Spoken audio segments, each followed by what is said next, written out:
குரு கடாட்சம், குரு அருள் உண்டாகட்டும். மீண்டும் ஒரு நல்ல காணொலியில் உங்களெல்லாம் சந்திக்கிறதுல மகிழ்ச்சி. என்ன அப்படின்னா, உங்களை பல பேருக்கு தெரியாத விஷயங்கள் நிறைய இருக்கும். அதிலும் குறிப்பாக பார்த்தீங்கன்னா, இறந்தவர்களுடைய வீட்டுக்கு நீங்கள் போகும்போது, ஃபார் எக்ஸாம்பிள் உங்களுடைய சொந்தக்காரர்களாக இருக்கலாம், இல்லை உங்களோட நண்பர்களாக இருக்கலாம், இல்லை யாரோ உங்கள் சுற்றி இருக்கக்கூட ஒரு ரிலேட்டிவாகவே இருக்கட்டுமே, பட் அவங்களுடைய இறப்பிற்கு நீங்கள் போகும்போது செய்யக்கூடாத தவறுகள் அப்படின்றது நிறைய இருக்குங்க. ஏன்னா நீங்கள் வீட்டிலேருந்து நீங்கள் போகிறீங்க, உங்கள் வீட்டில் குழந்தைகள் இருக்கலாம், இல்லை மனைவி இருக்கலாம். இந்த மாதிரி ஒரு அழகான ஒரு குடும்ப சூழலில் இருக்கும்போது ஒவ்வொருத்தருமே இந்த மாதிரி ஒரு இறந்தவர்களுடைய வீட்டுக்கு போகும்போது அங்கே ஒரு சில நடைமுறைகள்ன்றது அந்த குடும்பத்தில் இருக்கும். அதில் பார்த்தீங்கன்னா, ஒருவர் இறந்துட்டாங்க அப்படின்னா அவருக்கு தலைக்கு பின்னாடி விளக்கேற்றுவாங்க. இது நிறைய பேர் வாட்ச் பண்ணியிருப்பீங்க. ஏன்னா உங்களுடைய தாத்தா பாட்டி ஏன்னா முன்னோர்கள் இறந்துருந்தாங்கன்னா பின்னாடி விளக்கேற்றுவாங்க. ஸோ ஏன் இந்த விளக்கேற்றுறது அப்படின்னா, ஒரு ஆன்மா ஒரு உடலில் இறந்துச்சுன்னா உடனே உடலில் இருந்து வெளியே போகாது. ஏன்னா அது பல பிறப்புகளாக எடுத்திருக்கிற கர்ம வினைகளாக இருக்கட்டும், அதை சூழ்ந்து இருக்கின்ற வினைகளினுடைய பயன் முழுக்க முழுக்க முழுக்க அந்த உடலுக்குள்ளார ஓடிக்கிட்டு இருக்கும். அப்படி இருக்கும்போது, ஏன்னா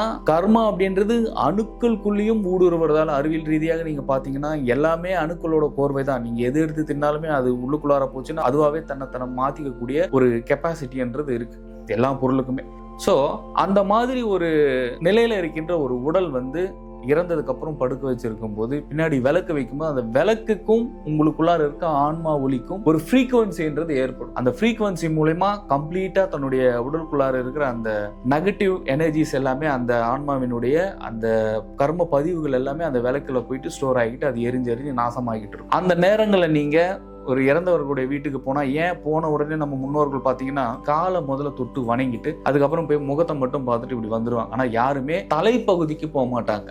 நீங்க நல்லா நோட் பண்ணி பாருங்க. ஏன்னா தலைப்பகுதிக்கு போறதுக்கும் அலோவ் பண்ண மாட்டாங்க. ஏன்னா தலைப்பகுதிக்குள்ளார போகும்பொழுது முழுக்க முழுக்க அந்த ஆன்மாவினுடைய அந்த கர்மா பதிவுகளும் அதனுடைய வினைகளும் விளக்குள்ள ஸ்டோர் ஆகும்.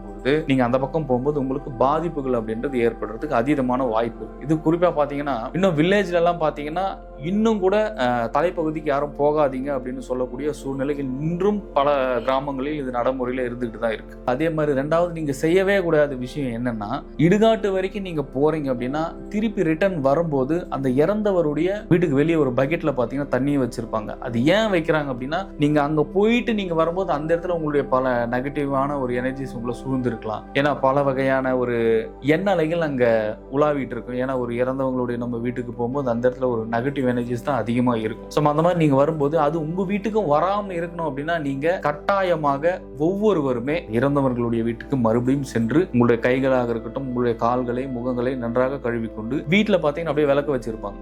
அந்த விளக்குல போயிட்டு நீங்க முகத்தை பார்த்துட்டு நீங்க ரிட்டர்ன் உங்க வீட்டுக்கு வந்தீங்கன்னா உங்களுக்கு எந்த ஒரு பாதிப்பும் ஏற்படாது. ஆனா இது எல்லாம் எதுவுமே செய்யாம நேரா போயிட்டு தலைப்பகுதிக்கு போறதோ இல்ல இடுகாட்டு வரைக்கும் போயிட்டு ரிட்டர்ன் நீங்க வந்துட்டு அதுக்கப்புறம் நேரா உங்க வீட்டுக்கு வந்தீங்கன்னா கண்டிப்பா உங்க வீட்டுல உங்களுடைய குழந்தையாக இருக்கட்டும், உங்களுடைய மனைவியாக இருக்கட்டும், யாருக்காவது ஒரு உடல்நிலை பாதிப்புன்றது கட்டாயமாக ஏற்படும். ஏன்னா பிரபஞ்சத்தை பொறுத்த வரைக்கும் 4 நல்ல விஷயங்கள் இருந்தாலும் 4 தீய விஷயங்கள் இருக்கதான் செய்யுது. ஸோ ஒவ்வொருவருமே இதை நீங்கள் உங்களுடைய கவனத்தில் கொண்டு ஒவ்வொருவருமே சென்று வரும்போது மிக கவனத்துடனும் ஒவ்வொருவரும் வீடு திரும்புவது நல்லது.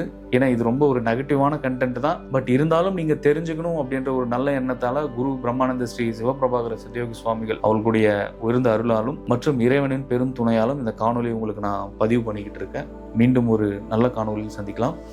குரு கடாட்சம்.